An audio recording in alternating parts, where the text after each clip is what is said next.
Selamat pagi Bapak, perkenalkan nama saya Reni Fitria, NIM 22101150, kelas PKK 5 semester 6, Pendidikan Prodi Pendidikan Agama Katolik.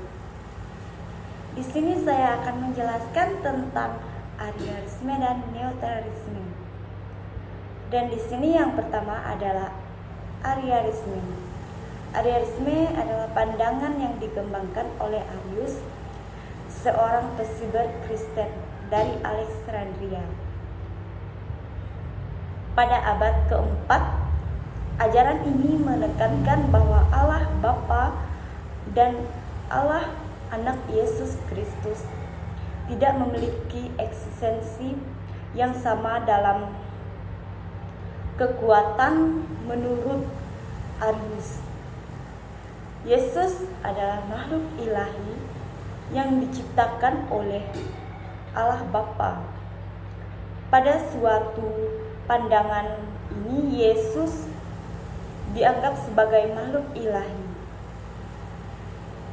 yang diciptakan, yang berarti bukan sama dengan Allah Bapa dalam hal kekekalan dan substansinya.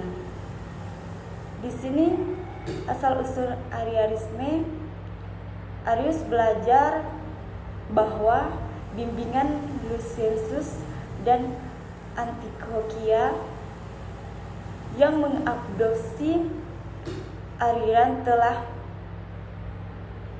pada abad keempat modifikasi ajaran yang telah dimodifikasi dari Paulus dari Sansosa.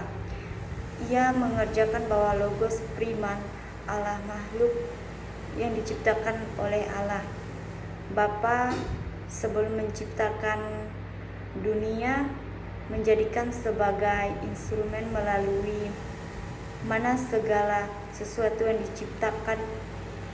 Arianisme merujuk pada ayat Alkitab Amsal yang menyatakan bahwa Tuhan telah menciptakan aku sebagai pemula pekerjaannya. Pada Amsal bab 8 ayat 22 menekankan bahwa Putra Allah adalah ciptaan yang pertama paling sempurna dari Allah. Komprehensi dampak komprehensinya mengenai Arianisme muncul pada abad ketiga dan berkembang sepanjang abad keempat, melibatkan banyak anggota gereja, termasuk umat iman, uskup, dan bahkan Kaisar Romawi. Dua Kaisar Romawi, Constitutus II dan Francis adalah penganut ajaran ini, meskipun Arianisme sempat mendapatkan dukungan luas di kalangan aristokrasi dan beberapa kelompok suku Germanik seperti Goth dan Padal. Doktrin Trinitarian akhirnya menang secara teologis politik pada akhir keempat setelah Konsili Nicea pada tahun 325 Masehi, yang secara resmi menyatakan Arianisme sebagai bid'ah. Maka Arianisme ini merupakan salah satu ajaran teologis yang paling konfrontasional dalam sejarah Gereja Katolik. Meskipun ajaran ini tidak lagi memiliki pengaruh signifikan setelah Konsili Nicea didampakkan terhadap perkembangan doktrin Kristen, tetap terasa Arianisme menunjukkan bagaimana perdebatan teologis dalam membentuk keyakinan dan praktik dalam tradisi keagamaan yang lebih luas. Sedangkan neutralisme adalah doktrin yang teologis mengajarkan bahwa Yesus Kristus terdiri dari dua pribadi yang terpisah. Satu sebagai manusia, Yesus, dan satu sebagai Putra Allah, Logos. Ajaran ini dikaitkan dengan Nestorius, praktika Konstantinople pada abad ke-5 yang menolak pandangan bahwa Yesus adalah salah satu pribadi dua kodrat, ilahi dan manusiawi, yang mengalami penderitaan tersebut. Ia juga menolak dan sebaliknya Nestorius berpendapat bahwa kedua kodrat tersebut tidak menyatu melainkan berdampingan. Asal-usul perkembangannya, Nestorianisme muncul sebagai respon terhadap perdebatan teologis mengenai intriksi Kristus. Nestorius adalah Allah menderita atau Allah yang disalibkan tidak dapat karena aspek manusiawinya yang mengalami penderitaan tersebut. Ia juga menolak penggunaan gelar Theotokos, Bunda Allah, untuk Maria, lebih memilih Kristok, Bunda Kristus, yang menunjukkan bahwa Maria hanya melahirkan aspek manusia dari Yesus.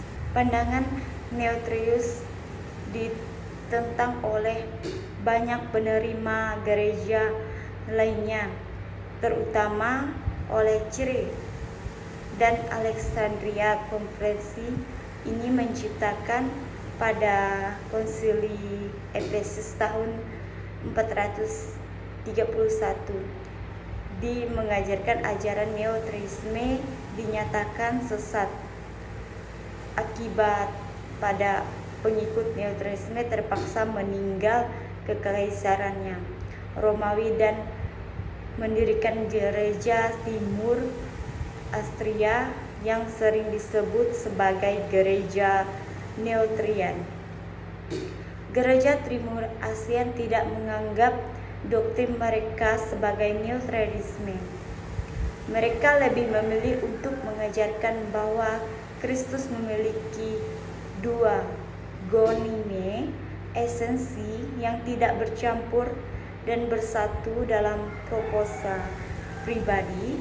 Pandangan ini menunjukkan kompleksitas dan memahami antara kemanusiaan dan keilahian dalam diri Kristus. Nestorianisme memiliki dampak signifikan terhadap perkembangan teologis Kristen di Timur. Meskipun dianggap sesat oleh gereja-gereja Barat, ajaran ini bertahan dan berkembang di wilayah-wilayah seperti Persia dan Asia Tengah. Gereja Nestorian menjadi salah satu cabang Kristen yang paling dalam menyebarkan kekristenan Asia. Nestorianisme ini memberikan kontribusi terhadap dialog interreligius, terutama dalam konteks hubungan antara Islam dan Kristen. Beberapa ajaran Nestorianisme mengenai pemisahan antara kodrat ilahi dan manusiawi. Yesus memiliki reformasi dan pemahaman Islam tentang Isa Al-Masih.